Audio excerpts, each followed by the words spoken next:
মুসলমান ইমানদার, এই জন্য সাবধান। এই দেশের মুসলমান এত শান্ত, ও মুসলমান গো, এই সুযোগে ইহুদি খ্রিস্টানরা মুসলমানের সুরাত দইরা মুসলমানের ইমান কিনিয়া নিতেছে। আল্লাহ পাক রব্বুল আলামিন শপথ করে বলেন, আসমানের কসম, কিয়ামতের দিনের কসম, ওয়াল ইয়াউমিল মাউউদ ওয়া শাহিদ ওয়া মাশহুদ। শাহিদ মানে যেটা ঘুরে ফিরে সামনে আসে, সাক্ষী আসে, সাক্ষী আইসা সাক্ষী দেয় আদালতে। ঠিক আল্লাহ পাক শাহিদ দ্বারা জুমার দিনের কথা বলেন। জুমার দিনটা ঘুরিয়া ঘুরিয়া মানুষের সামনে আসে। আল্লাহ বলেন, ওই দিনের কসম খাইলাম। ওয়া মাশহুদ, যেই দিন মানুষগুলি ওই দিনের সামনে যায়। কোন দিনের সামনে? 9 জিলহজ, আরাফাতের দিন। আল্লাহ পাক বলেন, গোটা পৃথিবীর মুসলমান ওই দিন আরাফাতের ময়দানে যায়। ওই দিনের কসম আল্লাহ খায়া বলেন, চারটা শপথকে আল্লাহ কসম করে বলেন, হে নবী, আপনি কোনো চিন্তা করিয়েন না, বিপদ আসবেই নিশ্চিত। কারণ ঈমানদার জান্নাত পাবে না বিপদের সম্মুখীন হইয়া পরীক্ষা না দিয়া, বরং ঈমানদারের ঈমান যত মজবুত হবে, ঈমানের পরীক্ষা তত কঠিন হবে। এবার আল্লাহ পাক 4 জিনিসের শপথ খাইয়া অতীতের একটা কঠিন মুসিবতের ঘটনা শুনাইতেছেন। ঈমানের অগ্নি পরীক্ষায় যে পাশ করেছে তার একটা দৃষ্টান্ত আল্লাহ সূরা বুরুজের ভিতরে বলেন, কুতিলা আসহাবুল উখদুদিন নারি যাতিল ওয়াকুদ ইযহুম আলাইহা قعود وهم على ما يفعلون بالمؤمنين شهود। মুসলমান ইমানদার আল্লাহর গোলাম, আল্লাহ পাক বলেন, কুতিলা আসহাবুল উখদুদ, আমি আল্লাহ পরীক্ষা খননকারীদের ধ্বংস করে দিলাম। আসহাবে উখদুদ সহিহ মুসলিম শরীফের ভিতরে ঘটনা টানা হয় আয়াতের অনুকূলে, একটা সুন্দর ঘটনা। আসহাবে উখদুদ বলতে পরীক্ষা খননকারীর দল। মুসলমানদের বিরোধিতায় গিয়া, দেশটার নাম হলো ইয়ামান দেশ, যে ইয়ামান দেশে ইসলামের খেদমত বেশি, যার প্রমাণ ইয়ামান দেশ ছেড়ে ছেড়েই শাহজালাল রহমতুল্লাহ আলাইহি আমাদের জমিনে আসছেন দ্বীনের খেদমত করার জন্য। মুসলমান ইমানদার ওই ইয়ামান দেশের ভিতরে তদানীন্তন সময়, নবীজি দুনিয়াতে আসার 70 বছর আগের কথা। ঈসা নবী চলে গেছেন, মাঝখানে 600 বছর ডিফারেন্স। এরপরে আমার নবী আসছেন। নবীজি আসার 70 বছর আগে কোন নবী আর নাই, মুরব্বী হারা। যেই লোকটার কোনো মুরব্বী নাই, ওর মুরব্বী শয়তান, পরিণাম ফলে হয় বেয়াদব। আমি আগেই বললাম, যেই সন্তানের বাপ মা নাই, বাবার কথার মুরব্বী মানে না, এই সন্তান বেয়াদব হয়। যেই ছাত্র ওস্তাদের মুরব্বী মানে না, এই ছাত্র বেয়াদব হয়। যেই মুরিদ পীরকে মুরব্বী মানে না, সেই মুরিদ বেয়াদব হয়। যেই জাতি তার নবীকে মুরব্বী মানে না, সেই জাতি বেয়াদব হয়। এ কারণে খ্রিস্টানরা বেয়াদব। কেন? ইহুদিরা বেয়াদব। ওরা কয় ঈসা নবীর কোনো বাপ নাই, সেহেতু ঈসা নবী যারও সন্তান। খ্রিস্টানরা কয় ঈসা নবীর যেহেতু কোনো বাপ নাই, সেহেতু ঈসা নবী আল্লাহর সন্তান। দোনোটা বেয়াদব, পরিণাম ফল জাহান্নাম। এই যেই লোকটার কোনো মুরব্বী নাই, সেই লোকটার দিক নির্দেশনা ছাড়া মনের চাহিদা চলে, নফসের পিছনে চলে, যার কারণে কথায় ভুল হয়, কাজে ভুল হয়, মানুষের বরদোয়া পায়। তদানীন্তন সময় ইয়ামান দেশের জালিম বাদশার নাম লেখছে তাফসিরে ইউসুফ জু নওয়াজ। সে ছিল মূর্তি পূজারী, মুসলমান দেখলেই অত্যাচার। 70 বছর আগের ঘটনা নবীজির দুনিয়াতে আসা। যেহেতু ঈসা নবীও নাই, নবী আমার নবীও নাই, মাঝখানে নবী হারা উম্মত পথভ্রষ্ট হইতেছে। এই অবস্থায় ইউসুফ জু নওয়াজ জালিম বাদশার দেশে এক জাদুঘর ছিল। বয়স বাড়তে বাড়তে বাড়তে বাড়তে মরবে মরবে ভাব, তখন একটু ভয় আসছে।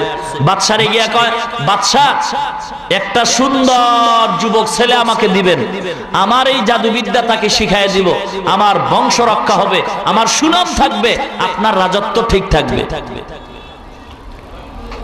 বাদশাহ ওজিরকে লাগায় দিল, দেখো কোথায় এরকম একটা সুন্দর যুবক সন্তান পাওয়া যায়। খুঁজতে খুঁজতে একটা ছেলে পাইল। তাফসীরের ভিতরে ছেলেটার নাম হলো আব্দুল্লাহ বিন তামের। আব্দুল্লাহ বিন তামের। একে বাদশা ডেকে বলে, আমার সরকারি তহবিল থেকে খানা দানার ব্যবস্থা খরচ বহন করা হবে, আমার এই রাজপ্রাসাদে থাকবে, আর সরকারি কোয়ার্টারে থাইকা প্রত্যেকদিন ক্লাস হিসাবে পাদ্রীর কাছে যাইবা, ওই জাদুঘরের কাছে যাবা, জাদুবিদ্যা শিখবা, সব ব্যবস্থা করা হবে। আব্দুল্লাহ বিন তামের বাদশার কথায় পড়ে জাদুঘরের কাছে যায় আর বিদ্যা শিখতেছে। হঠাৎ করে চুপে চুপে একদিন কানে কানে খবর হয় যে এখানে খ্রিস্টান পাদ্রী ঈসা নবীর এক উম্মত আছে, সে দ্বীনের খেদমত করে গোপনে গোপনে। খবরটা পায় আব্দুল্লাহ বিন তামের একদিন সেখানে গিয়ে হাজির হয়ে গেল। হাজির হওয়ার পরে ইসলামের কথা শুনে ভালো লাগছে, মুসলমান হয়ে গেছে। তবে পাদ্রী কইছে, মুসলমান যে হইছে এটা জানো সাবধান, ইসলামের দুশমনরা টের না পায়, কারণ ইঁদুর যদি বিড়াল দেখে খুব খুশি। কথা কয় না? ইঁদুরে বিড়াল দেখলে খুশি?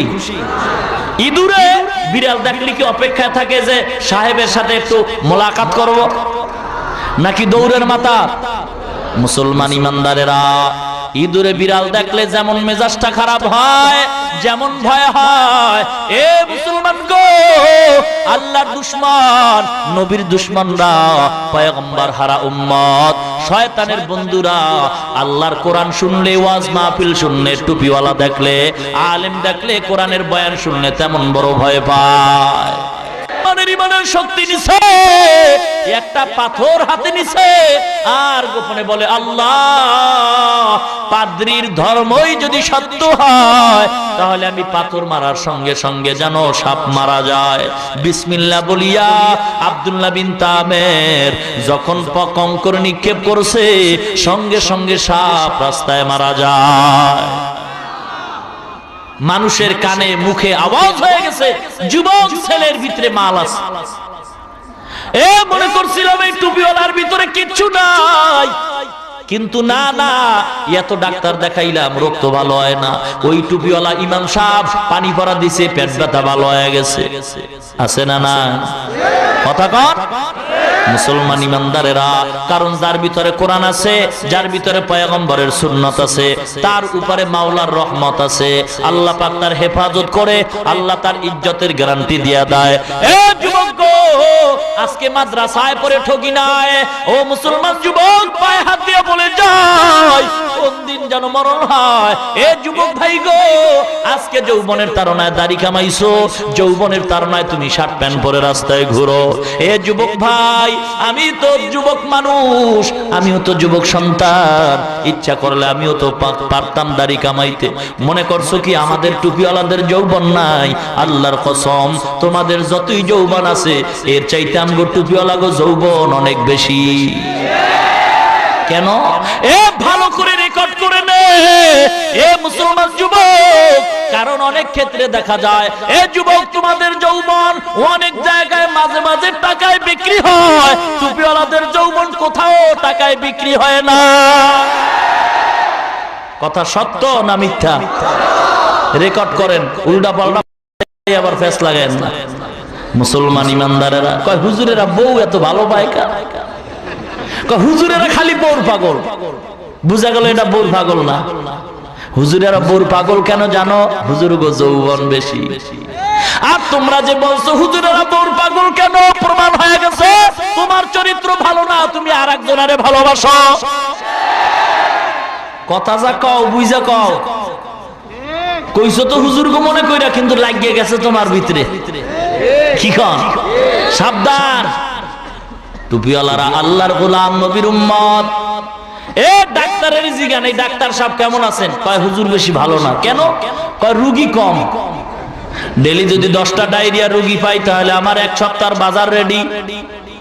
ডাক্তার তসবি নিয়া টেবিলের তলে হাত লুকায় তসবিটা নেয়ার কয়, আল্লাহ এলাকার ভিতরে ডায়রিয়া দাও, আমার ডিমান্ড বাড়বে। এক কবরস্থানের দারোয়ানকে জিজ্ঞেস করো, এ দারোয়ান কেমন আছো? কয় ভালো নাই। কেন? কয় আগে মানুষ বেশি মরতো, এখন কম মরে। কারণ আমি যত লাশ পাবো ততই ডিমান্ড বাড়বে, টাকা হবে। দারওয়ান দোয়া করে আল্লাহ মানুষ যেন বেশি বেশি মরে। কিন্তু যে ইমামরে গালি দাও, টাকার গরমে ইমামের বিরুদ্ধে কথা কও, এ মুসলমান কত জায়গায় দেখতেছি কমিটিরা গরুর গোশত দিয়া খায়, ইমাম সাহেব ভাত খাইলো কিনা কমিটি খোঁজ খবর নেয় না।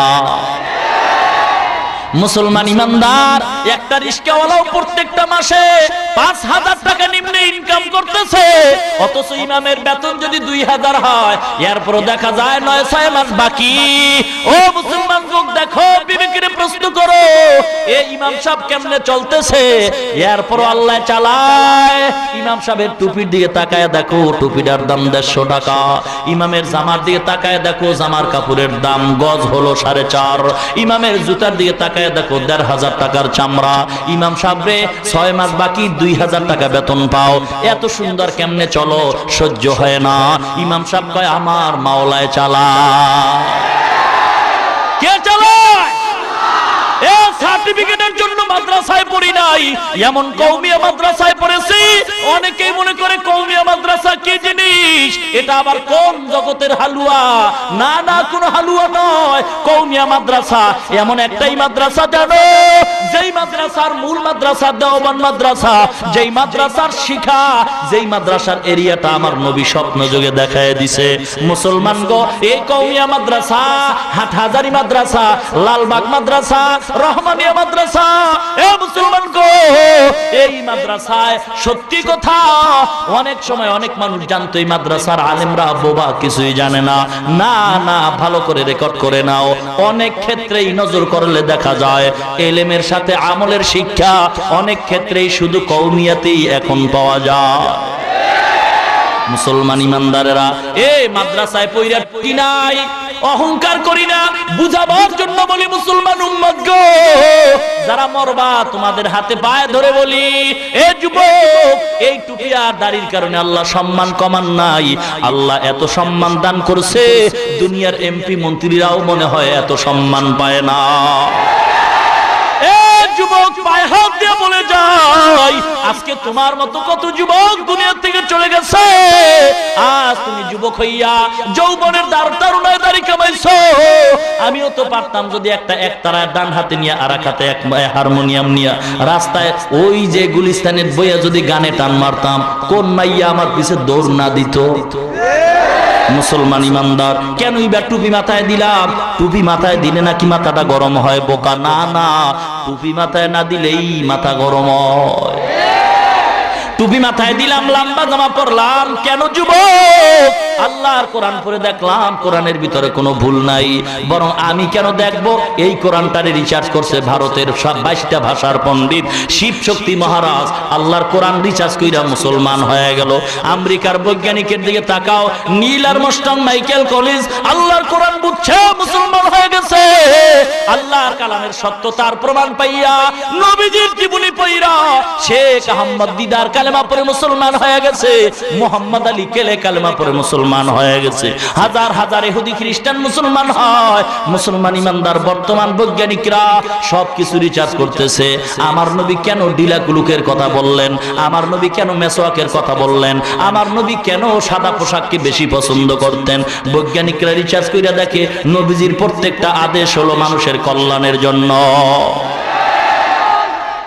বৈজ্ঞানিকরা সব রিসার্চ করে বাইর করতেছে, মেসওয়াকের কথা বলছে মানুষের কল্যাণের জন্য, ঢিলাকুলুক যাদের ব্যবহারের কথা বলছে মানুষের কল্যাণের জন্য। কারণ যারা ঢিলাকুলুক ব্যবহার করে না, এদের হাতের ভিতরে, এই তালুর ভিতরে কোটি কোটি ছিদ্র। বৈজ্ঞানিকরা রিসার্চ করে বের করছে, যেই লোকটা ঢিলাকুলুক ব্যবহার করবে না, এই লোকটা যদি সাবান দিয়েও হাতটা ধোয়, ময়লা হাতের তালু দিয়া ছিদ্র দিয়ে ঢুকে ওই মহিলা ঘরে যাইয়া যদি মশলা পিষে, তখন ঘামায় হাতের তালু ঘামলে ময়লাগুলি বের হয়। এ পুরুষ, যেই স্ত্রী, যেই কাজের মেয়েটা ঢিলাকুলুক ব্যবহার করে না, বৈজ্ঞানিকদের থিওরি মতে এই ঢিলাকুলুক ছাড়া এর হাতের মশলা রান্না খাওয়া মানে পায়খানা খাওয়ার সমান। এই জন্য নবী ডিলাকুলুকের কথা বলছেন, বৈজ্ঞানিকরা কয় পয়গম্বর মানুষের কল্যাণের জন্যই কথা বলছেন। এ ইমানদারেরা, আল্লাহ পাক রব্বুল আলামিন এত নিয়ামত দান করছে। ও যুবক ভাই, আজকে যুবক আল্লাহ তোমারে বানাইছেন, আমার নবী যুবকদের জন্য সুন্দর বাণী শোনায় গেছে। এ যুবক ভাই গো, আজকে তুমি আল্লাহর মোহাব্বত অন্তরে ঢুকাইতে পারলা না। যদি বলি দাঁড়িয়ে রাখছো না কেন, কয় চাকরি পাওয়া যাবে না। এ যুবক, আমি আপনাদের বিবেকের কাছে প্রশ্ন রাইখা যাই, মোবাইলে বয়ানটা রেকর্ড কইরা বালিশের সাথে লাগায় শুই নেন। আজকে তাকায় দেখেন, সরকারি দলের ভিতরে আপনার মতো বহু যুবক আছে দাঁড়িয়ে রেখা নামাজ পড়ে, এবং দেখা যায় তার যাদের টাকায় মাদ্রাসা চলে, ঠিক কিনা? এ মুসলমান গো, বিরোধী দলের ভিতরে তাকায় দেখো, আপনার মতো হাজার হাজার যুবকরা দাঁড়িয়ে রেখে নামাজ পড়ে এবং তাদের টাকায় মাদ্রাসা চলে। তাকায় দেখো সরকারি দল কর্মচারী, এবং তাকায় দেখো প্রশাসনের লোক, র‍্যাব বাহিনী বলো, আর্মি বিডিআর বলো, এদের ভিতরে দাড়িওয়ালা নামাজি যুবক আছে না নাই? এ যুবক ভাই গো, তাকায় দেখো যারা ব্যবসা করে, কৃষিজীবী, চাকরিজীবী, ও যুবক ড্রাইভারদের ভিতরে তাকাও, যুবক তোমার মতো যুবক দাড়িওয়ালা নামাজি ড্রাইভার আছে না নাই? ব্যবসায়ী আছে না নাই? এবার তাকাও স্কুলের কলেজের বারান্দায়, ভার্সিটির বারান্দায় হাজার হাজার যুবকরা দাঁড়িয়ে রেখে নামাজ পড়ে, কলেজে পড়ে, দাঁড়িয়ে রেখে নামাজ পড়ে, ভার্সিটিতে ক্লাস করে, আছে না নাই? এ যুবক ভাই, তুমি কেন পারবা না? মনে হয় কপালটা পুইরা গেছে, পোড়া কপালে মনে হয় আর জোড়া লাগবে না। এ যুবক, মনে করছো কি বুড়া হইয়া মরবা? একদল আবার যুবকরা কয় বিয়া করার পরে দাঁড়িয়ে রাখবো। বলো, আমাগো দাঁড়িওয়ালাকে কি বউ নাই? এই আমগো দাঁড়িওয়ালাকে বউ নাই? নাই মানে আছে, মানে অনেক ভালো, অনেক ভালো। চামড়ার ভালো না চরিত্র ভালো, এ কথা চ্যালেঞ্জ করে বলতে পারি। দাড়িওয়ালা, টুপিওয়ালা, দাড়িওয়ালা নামাজির বউ যত আরামে শান্তিতে আছে, এমন শান্তিতে মনে হয় কারো বউ নাই। যাই দেখেন, স্বামী স্ত্রীর লগে দেখা নাই, মাঝে মাঝে মোবাইলে কথা কয়, পরে কথা কই বিজি, ঠিক কিনা? হ্যাঁ, স্বামীর মেজাজ গরম, ডান হাতে কামাই করি, বাম হাতে কামাই করি, এত টাকা যায় কই জানো না? এমন বিবি ঘরে আনছো, যেই বিবি তোমারে না জানাইয়া তোমার ঘামওয়ালা টাকাগুলি খরচ কইরা পার্কে দৌড়ায়, বন্ধু বান্ধব নিয়ে ঘুরে, তোমার ঘামের টাকায় দেখা যায় কোনো বরকত পাওয়া যায় না। যদি তোমার টাকায় বরকত পাইতে চাও, অল্প টাকা কামাই করো, তবে বিবিটা নেককার ঘরে ঢুকাও। এমন বিবি যদি ঘরে রাখো, যেই বিবি স্বামীর জন্য দোয়া করে, যেই বিবি ঘরে গেলে স্বামীর সালাম দেয়, এর মতো শান্তিওয়ালা মানুষ আর দুনিয়ায় নাই। যেই লোকটার বউ ভালো না, ওই লোকটার মতো শান্তিতে আর কেউ নাই।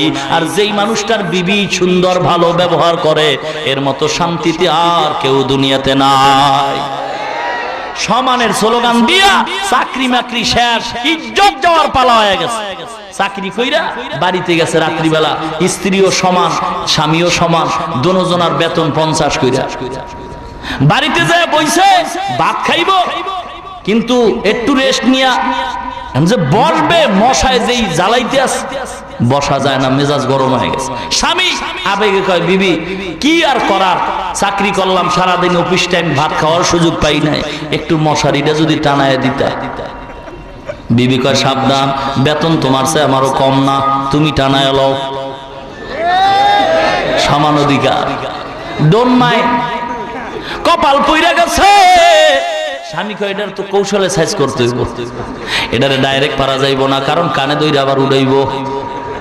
মুসলমান ইমানদার, এবার স্বামী ডাক দিয়া কয়, বিবি গো, একটু পরামর্শ যদি মানতে চাও। বলে কি বলো?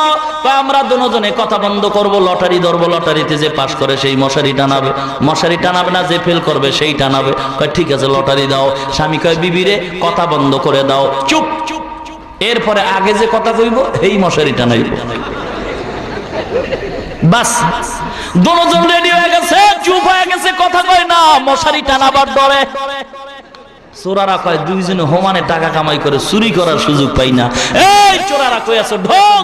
এরা ওয়াদা করছে কথা কইব না, এই ফায়ে জানিতে পারো। ঘরের ভিতরে ঢুকছে, চাবি লয়, বিবি দেখতেছে, কথা কয় না, মশারি টানাবার ডরে। আলমারি খুলতেছে, স্বামী কথা কয় না, মশারি টানাবার ডরে।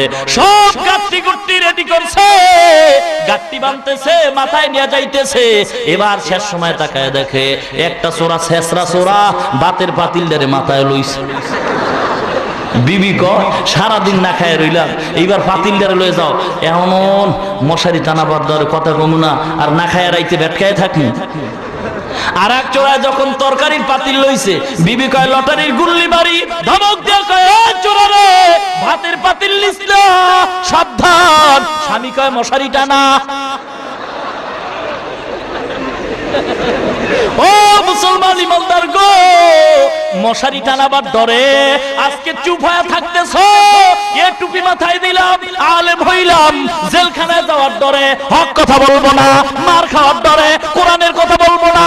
আর এই ফাঁকে ইহুদি খ্রিস্টানেরা, ওর দালালেরা আমার কোরআনের বিরুদ্ধে কথা বলবে, চুপ করে থাকবো মার খাওয়ার ডরে। নবীর সন্ত্রাস বলে গালি দিবে, চুপ করে থাকবো মার খাওয়ার ডরে। তা কখনো মুসলমানের কাম্য হতে পারে না। ও মুসলমান গো, এই জন্য সাবধান হয়ে যাও। মশারি টানাবার ডরে কথা বন্ধ হয়ে যাবে, আর ঘরের মাল চুরি হয়ে যাবে। এটা কোনো পোকা ছাড়া কার স্লোগান হতে পারে না। আজকে মুসলমান ইমানদার কোরআন পড়লাম, হাদিস পড়লাম, মাদ্রাসায় পড়লাম, আল্লাহ মুসলমান বানাইছে। আজকে আমাদের নাকের ডাগায় ইহুদির বাচ্চারা মাস্তানি করবে, আমাদের মাথার উপরে পাও রাইখা ইহুদির বাচ্চারা মাস্তানি করবে। এটা কখনো এক বিন্দু রক্ত থাকতে সুযোগ দেওয়া হবে না।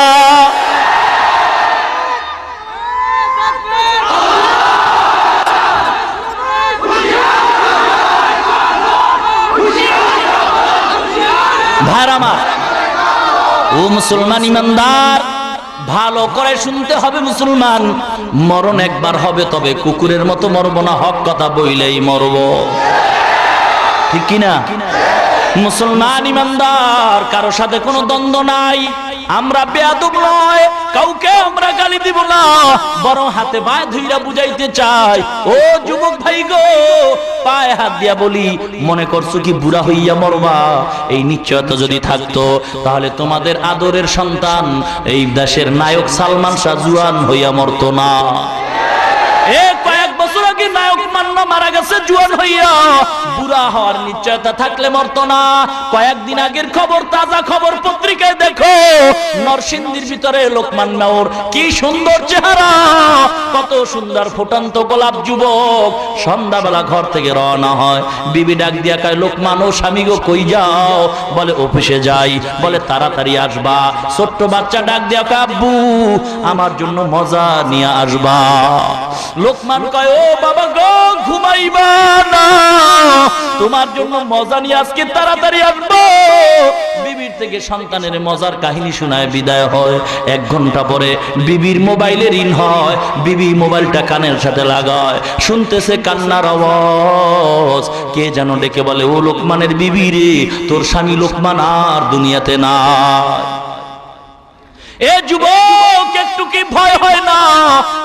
কত যুবক বাসের তলে পড়ে মারা যায়, কত যুবক গাড়ি অ্যাক্সিডেন্ট হয়ে পড়ে মারা যায়, হুন্ডা অ্যাক্সিডেন্ট হয়ে মারা যায়, পানির তলে পড়ে মারা যায়, ঘুমের ঘরে মারা যায়।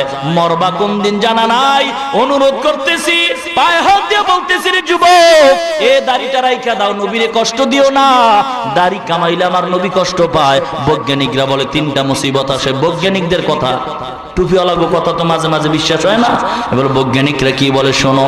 বৈজ্ঞানিকরা বলে দাড়ির উপরে অস্ত্র লাগাইলে চোখের পাওয়ার কমে, 2 নম্বরে যৌবনের শক্তি কমে, 3 নম্বরে অকালে মরণ হয়। আমার নবী বলছেন, যেই মানুষটা ঘুমায় যায় গুনাহ করার শক্তি থাকে না, কিন্তু যারা দাড়ির মধ্যে অস্ত্র লাগাবে, পয়গম্বর বলেন 24টা ঘন্টা ফেরেশতারা অনবরত গুনাহ লিখতেই থাকে।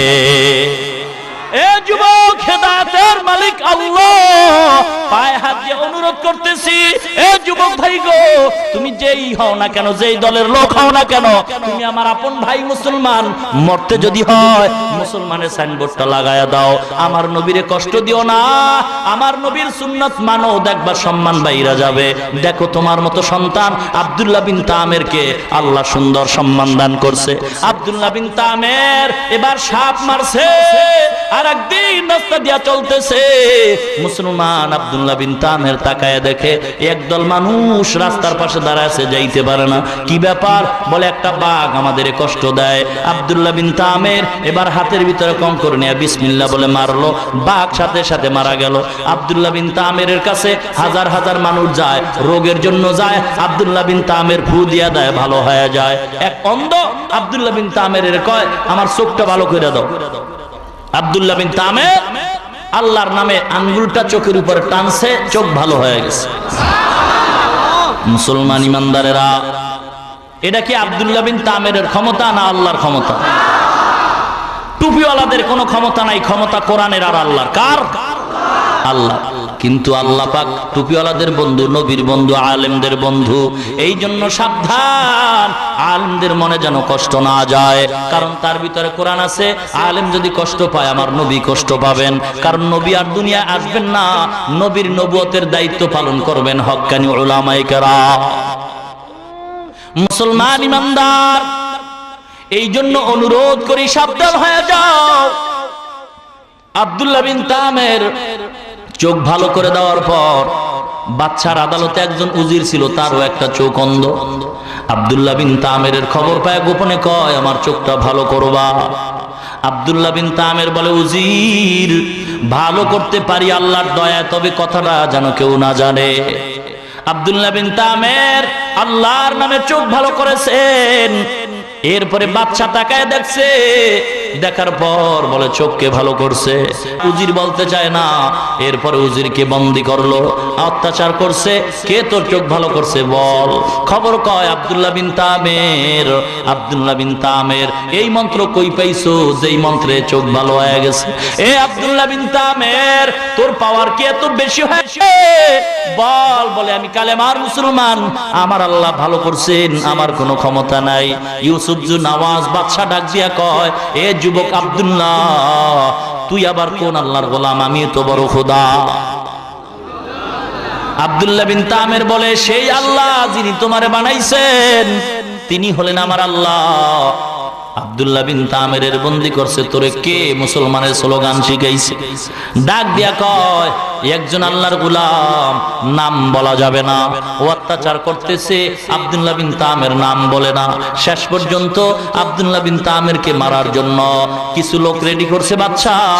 বলছে পাহাড়ের চূড়ায় উঠাইয়া এরপরে এর ছাইরা দিবা, হাতে পায়ে রশি দিয়া বাইদা। আব্দুল্লাহ বিন তামের যেন মারা যায়। রাখে আল্লাহ, মারে কে? মারে আল্লাহ, রাখে কে? আল্লাহ যদি ইজ্জত দেয়, কেউ তারে বেইজ্জতি করতে পারে না।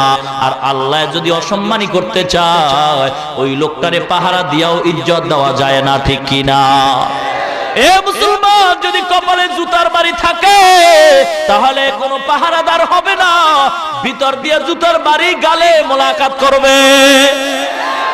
সাবধান হয়ে যাও, আল্লাহ ইজ্জতের মালিক। মুসলমান ইমানদার, আল্লাহরে ভয় করো। আব্দুল্লাহ বিন তামেরকে নিয়া পাহাড়ের চূড়ায় উঠাইয়া যখন ছাইরা দিছে, আব্দুল্লাহ বিন তামের আল্লাহর কাছে বলছে, আল্লাহ তুমি আমার হেফাজত করবা। আল্লাহ পাক জিম্মা নিয়ে নিলেন। আব্দুল্লাহ বিন তামের হাতের রশি ছুটে গেল, পায়ের বাত ছুটে গেল।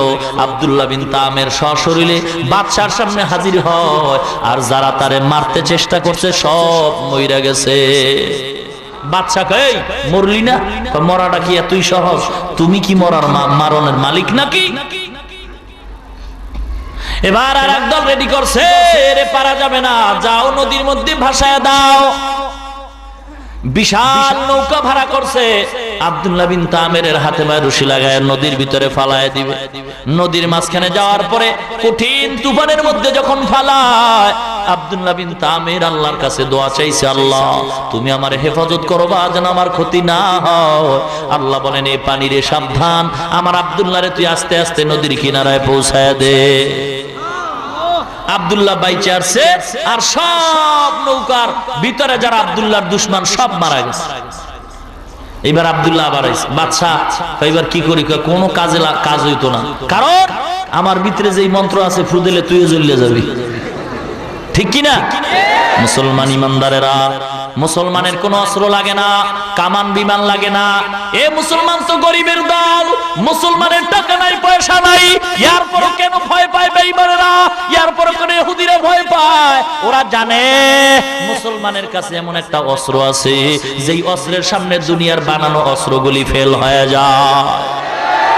মুসলমানের কাছে এমন অস্ত্র আছে গো, এই আল্লাহর কোরআন পড়ছে ফজরের নামাজে দাঁড়াইয়া সব ইমামরা মুক্তাদিরা একটা দোয়া আছে, ওই দোয়া যদি পইরা মাওলার দরবারে কান্দে, যেই বেঈমানদের বেলায় এই দোয়াটা চলবে, ওই বেঈমানরা মুহূর্তের ভিতরে দুনিয়া থেকে বিদায় নিতে বাধ্য হয়ে যাবে।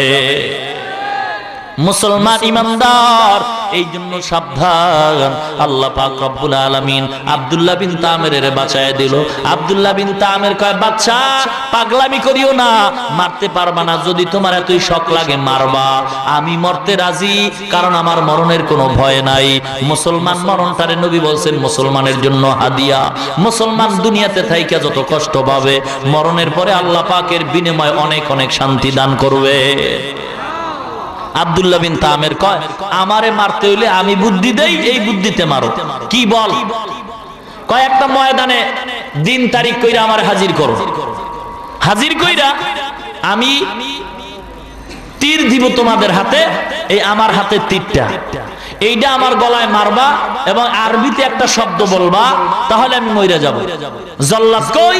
এই যে জল্লাদ, শোনো আব্দুল্লাহ বিন তামের কি তদবির শিখাইতেছে। আব্দুল্লাহ বিন তামের বলে, তুমি তীরটা মারবা আর মারার আগে বলবা বিসমিল্লাহি রাব্বিল গুলাম বলে মারবা, মারার সাথে সাথে আমি আব্দুল্লাহ দুনিয়া থেকে বিদায় হয়ে যাব। তারিখ করা হয়, লক্ষ লক্ষ মানুষ ময়দানে হাজির। আব্দুল্লাহ বিন তামের ছেলেটা স্বেচ্ছায় কারাবরণ করতে চায়, এটা তো সাধারণ ব্যাপার না। স্বেচ্ছায় মরতে চায়, এটা সাধারণ ব্যাপার না। কে কোন ট্যাবলেট খাওয়াইলো, যেই ট্যাবলেট খাইয়া মরার জন্য পাগল, বলে এটা মদিনার ট্যাবলেট। কোথার ট্যাবলেট? মদিনার ট্যাবলেট।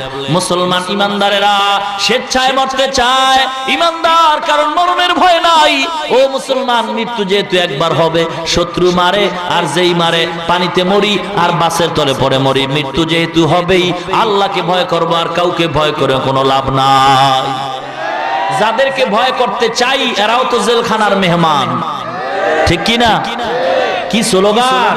এ মুসলমান, সব ধোঁকাবাজের দল একদল রাস্তায় ঘুরে আর স্লোগান দেয়, নেতা তুমি আছো যেখানে আমরাও আছি সেখানে।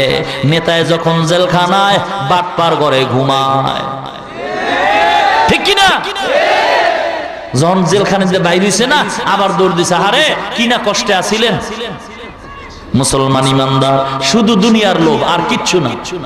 আসল বন্ধু পাওয়া বড় কঠিন, সব স্বার্থের জন্য ঘুরে।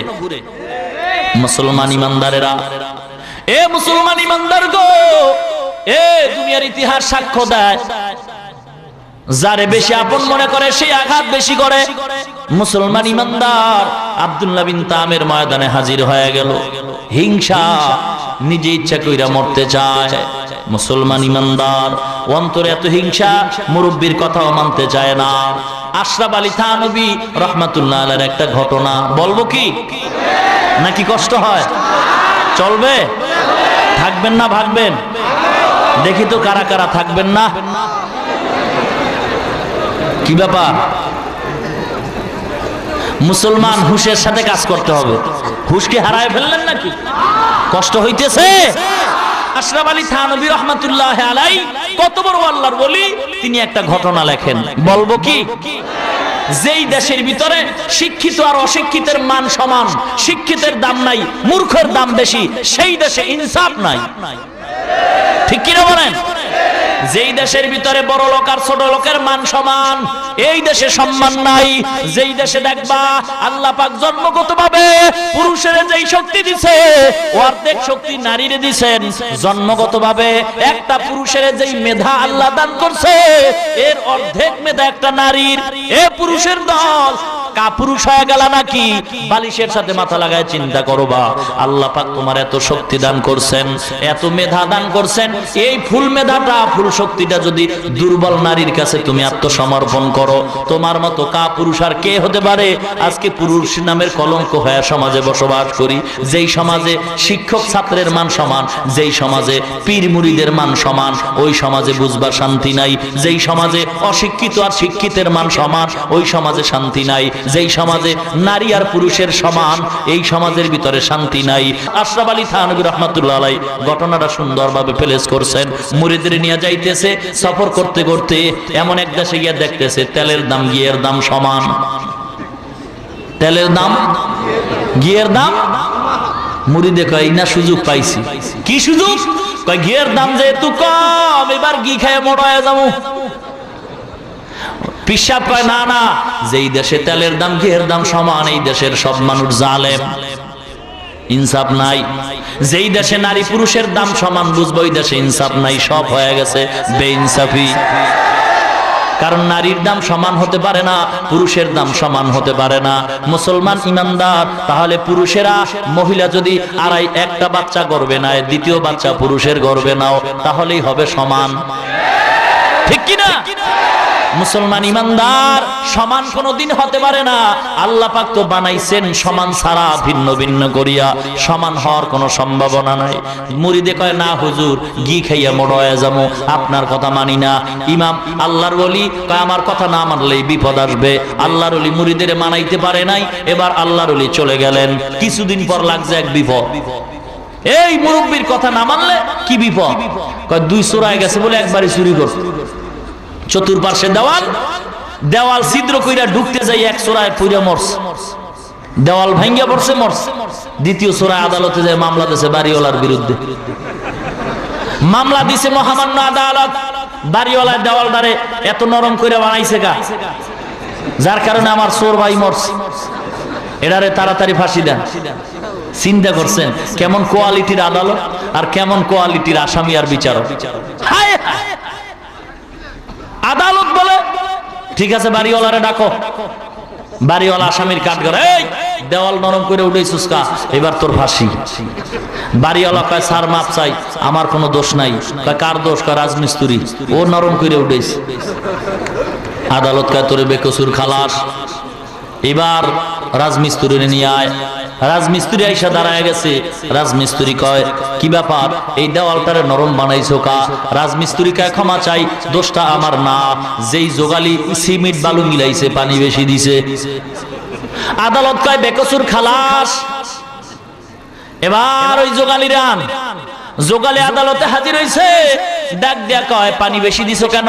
কয় হাতিতে দৌড় মারছি, হাতির ভয় পায়া পানি বেশি দিছি। এবার হাতিওয়ালারা ডাক, তুই বেকসুর খালাস।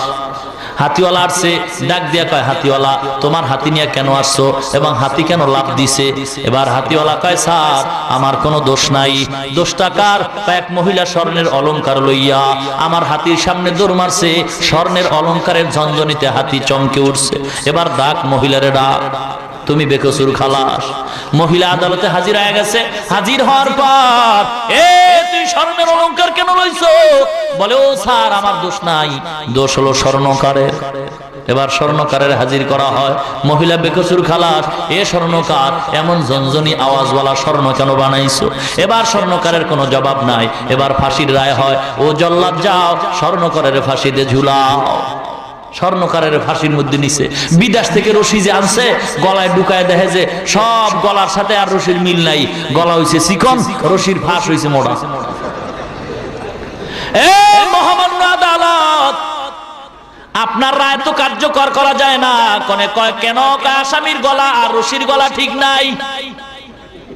এমন বোকার আদালত বলছে, ইনসাফের বিচার নাই, কে দোষী কে নির্দোষী চিন্তা করে না, যে যা কয় সেইভাবেই কানে শুই না বিচার করে।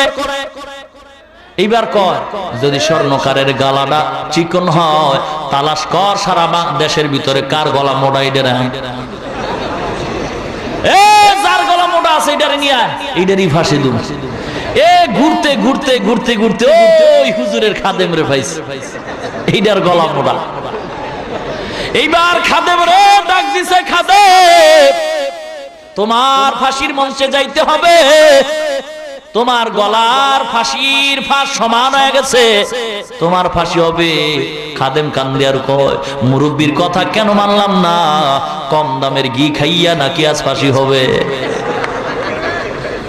মুসলমান ইমানদার কম দামের ঘি খাইয়া ফাঁসির মঞ্চে দাঁড়াইছে। এবার ফাঁসিতে ঝুলানোর আগে কয় না, তোর মনে কোনো আশা আছে নাকি? এবার মুরিদের জিজ্ঞাসা, কোনো আশা আছে? কি? আমার হুজুরের লগে একটু দেখা করো। খোঁজ কই আশরাফ আলী থানভীর আনার পরে কয়, এ মুরিদ রে, কি ব্যাপার? কয়, হুজুর আপনি বাঁচান। বাঁচানোর কোনো উপায় নাই, আমার কথা কেন মানো নাই? আমি তো আগেই বলছি, যেই সমাজে তেলের দাম ঘিয়ের দাম সমান, ওই সমাজে ইনসাফ নাই।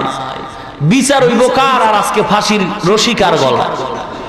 এইবার পিসাব মুরিদের বুদ্ধি দেয়, বা শোন, জল্লাদ দূরে আছে, আমি বুদ্ধি দেই, যখন তোরে ফাঁসি দিতে আসবে আমি তখন চিৎকার মারবো, ওর গলার রশিটা আমার গলায় দাও, তুইও চিৎকার মারবি, ফাঁসিটা আমারে দাও। এরপরে যা হয় ঘটনা আমি বলবো, তুই খালি বলবি আমি মরবো, আমি বলবো আমি মরবো। টাইম হয়ে গেছে, সেকেন্ডের কাটায় ঘড়ির টাইম বেশি নাই। ফাঁসির মঞ্চে উঠো। এবার পীর ডাক দিয়া কয়, না না, এ জল্লাদ ভাই, একটু অনুরোধ করি, ফাঁসিটা আমারে দিয়া দাও। বিশাল তর্ক লাগিয়ে গেছে, মুরিদকে আমারে দাও, পীরকে আমারে দাও। আদালতে খবর চলে গেল, বাদশার কানে চলে যায়, এ বাদশা, জীবনে এমন কাহিনী দেখি নাই, টুপিওয়ালারা যেই শুরু করছে মরার জন্য পাগল। কি ব্যাপার? মুরিদও কয় মরবে, মুরিদের বাদ দিয়ে পীর কয় হে মরবো। বাদশা কথা হলে একটু যায় দেখি কি ব্যাপার। এবার সামনে আসছে বাদশা, ডাক দিয়া কয়, ও টুপিওয়ালা, আপনি মরতে চান কেন? আপনার মুরিদ বা মরতে চায় কেন? আল্লাহ রইলি ডাক দিয়া কয়, বাদশা, এই কথাটা এখন বললে তো আপনিই পাগল হয়ে যাইবেন, বলা যাবে না।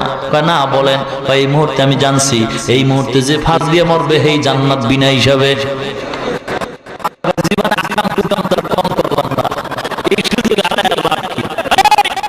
আমার দিয়ালা আকলারা পেশা খামোশি বুয়াদ, পেশায় জাহেল ফরামুশি বুয়াদ। ও মুসলমান, এই জন্য সাবধান হয়ে যাও। যেই দেশের ভিতরে তেলের দাম ঘিয়ার দাম সমান, ওই দেশে ইনসাফ নাই, ওই দেশে মাওলার রহমত নাই। যেই দেশে নারী পুরুষের দাম সমান, ওই দেশে ইনসাফ নাই, ওই দেশে ইনসাফ কখনোই পাওয়া যাবে না। পরিণাম ফলে আল্লাহর গজব আসবে। কেন আসে না? এই ওয়াজ মাহফিলের কারণে আল্লাহ গজব দেয় না। আব্দুল্লাহ বিন তামের ময়দানে হাজির হয়ে গেছে, মরার জন্য রেডি। লক্ষ লক্ষ মানুষ হাজির হয়ে গেছে। এবার জল্লাদ আইসা তীর নিয়া যখন মারতেছে, বিসমিল্লাহি রাব্বিল গুলাম, সঙ্গে সঙ্গে আব্দুল্লাহ বিন তামের মারা যায়। এই আব্দুল্লাহ বিন তামের স্বেচ্ছায় মরণের খবর দেখা লক্ষ লক্ষ ওই সমাজের মানুষ, খ্রিস্টানরা সঙ্গে সঙ্গে উচ্চ আওয়াজে পড়ে উঠছে, লা ইলাহা ইল্লাল্লাহু ঈসা রূহুল্লাহ। বাদশার মেজাজ গরম হয়ে গেল, একটারে থামাইতে পারলাম না, 10টা দিয়ে আবার জ্বালা দিল। এক আব্দুল্লাহরে মারলাম, আবার 1000 আব্দুল্লাহ জ্বালাইলো। কি করা যায় ব্যাপারটা বুঝলাম না। টুপিওয়ালারে গালি দেয়, একটা মাদ্রাসা বন্ধ করার চিন্তা করে, 1000 মাদ্রাসা দাঁড়ায় যায়। এক টুপিওয়ালারে ফিনিশ করার চিন্তা করে, 1000 টুপিওয়ালা দাঁড়ায় যায়। কারণ কি? যদি কোনো আল্লাহর খাঁটি গোলামের উপরে খারাপ আচরণ হয়, তখন আল্লাহ আসমান থেকে গজব নাজিল করে, ঠিক কিনা? মুসলমান ইমানদার, এই জন্য বলতে চাই, এ সমাজে টুপিওয়ালাদের ভিতরে ভণ্ড আছে। কোন মাদ্রাসায় কিসের ট্রেনিং হয়, গোয়েন্দা বাহিনী দিয়ে খবর নাও, আর তদন্ত করে সাইজ করো। সাবধান, আমার দেশ পবিত্র দেশ, আমার দেশের বিরুদ্ধে যেন কোনো বিদেশিরা খারাপ আচরণের শব্দ উচ্চারণ করতে না পারে, ঠিক কিনা? এ বাংলাদেশ পবিত্র, আমাদের সকলের স্লোগান থাকবে, আমার দেশে কোনো জঙ্গি নাই, আমার দেশে কোনো উগ্রবাদী নাই। এই কথা মানচিত্রে জানায় দিতে হবে, দুনিয়ার বিশ্বের সবাই জানবে বাংলাদেশ ভালো। আর বিতর্কতভাবে আমাদের দায়িত্ব নিয়া, গোয়েন্দা বাহিনী দিয়া কোন জায়গায় কি দুর্বল লোক আছে, এগুলির ধৈর্য ধৈর্য এক সপ্তাহে সাইজ করো, বাংলাদেশ স্বর্ণের দেশ হয়ে যাবে। মুসলমান ইমানদার, আব্দুল্লাহ বিন তামেরের মরণের খবর পাইয়া হাজার হাজার মুসলমান হয়ে গেছে। এবার বাদশা কয় কি করা যায়, বিশাল বড় অগ্নিকুণ্ড সাজাও, একটা একটা ধইরা আগুনে ফালাও। ও পর্দার অন্তরালের মা, আমি শুনেছি অনেক মহিলারও আছে এই ময়দানে, সেই শেরপুরের লোক জিনাইগাতির লোকও আসছে কিনা, অনেক লোক বহু দূর থেকে আসছে।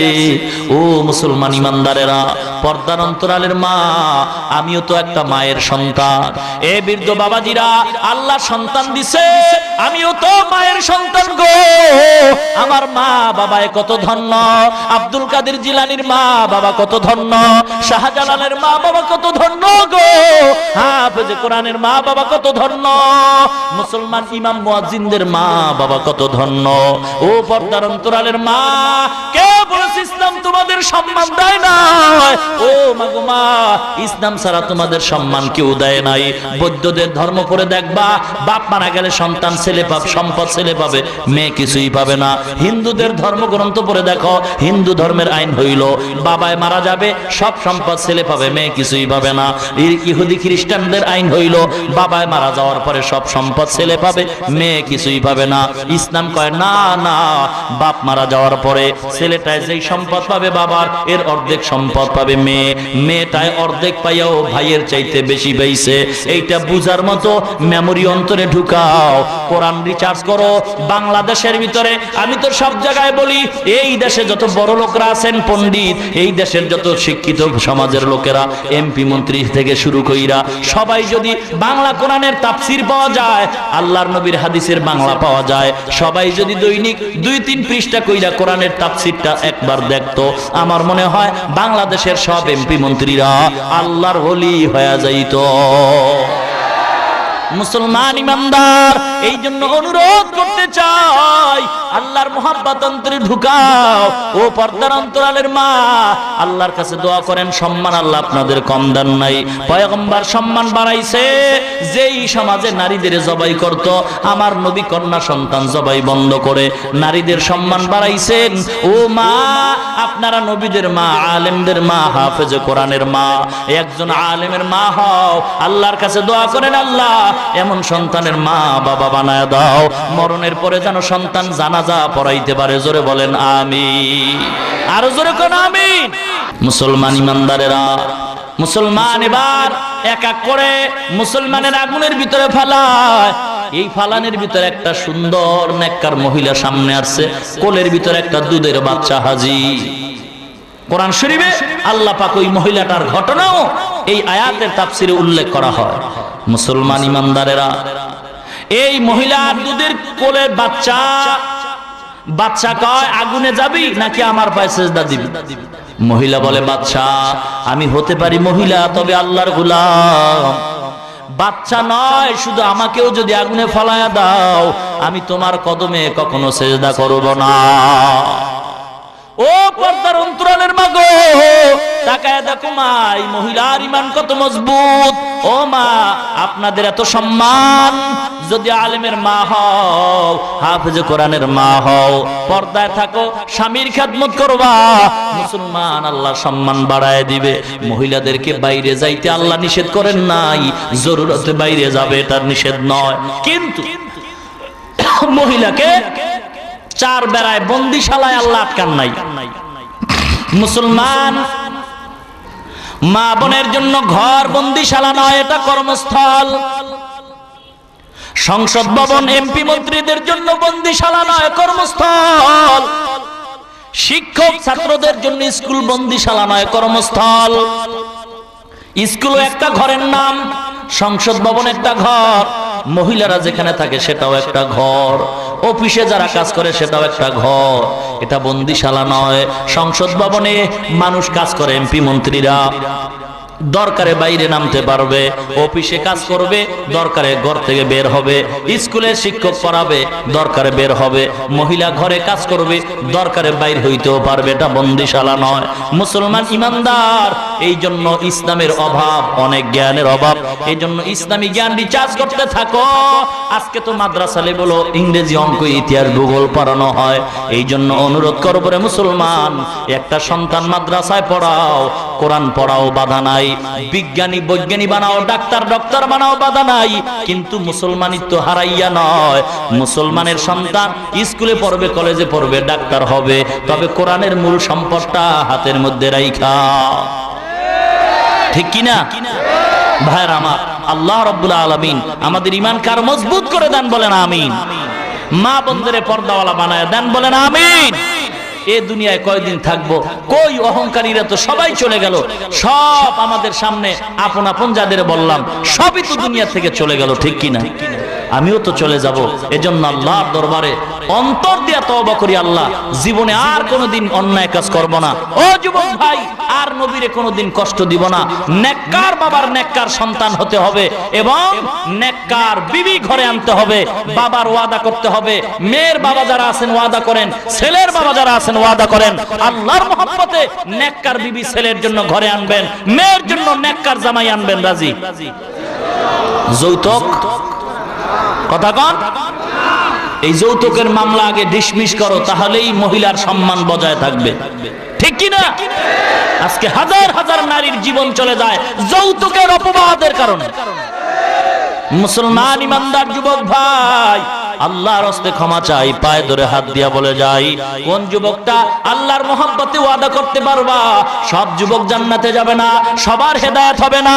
এই শেষ সময় দেখতে চাই কোন যুবক ভাই আল্লাহর মহব্বত ওয়াদা করবা, আল্লাহ নেককার বিবি দান করবে, যৌতুক নিবা না, বরং শ্বশুরের থেকে দোয়া নিয়া নেককার বিবি আনবা। জীবনটা ধন্য হবে। অল্প টাকা কামাই করলেও বরকত বেশি হবে। কোন যুবক পারবা যৌতুক ছাড়া ওয়াদা করবা, বিয়া করবা না? যৌতুক নিয়ে কখনো বিয়া করবা না। জোরে কোন আমিন। হাত নামান। 2 নাম্বার ওয়াদা দেখতে চাই। ও যুবক গো, আল্লাহর সাক্ষী রাইখা কে ওয়াদা করতে পারবা রে যুবক? আল্লাহর নবীর আর কষ্ট দিবে না। কে পারবা? এ যুবক ভাই, পায়ে হাত দিয়া বলে যাই, দাড়িটার মধ্যে আর আঘাত দিবা না। কোন যুবক পারবা? একটু হাত উঠাও, দাড়িটা রাইখা দিবা আল্লাহর মহব্বতে। আল্লাহ আপনি তাকায় দেখেন, এই ময়দানে যুবকরা ওয়াদা করছে দাড়ির মধ্যে আর কখনো আঘাত লাগাবে না। আল্লাহ গো, এই জিম্মাদার আপনি হয়ে যান, এই জীবনটাকে আপনি ধন্য করে দেন, দুনিয়ায় শান্তির ব্যবস্থা করে দেন। আয় আল্লাহ কামাই রুজিতে বরকত দান করেন, বলেন আমিন। আরো জোরে কোন আমিন।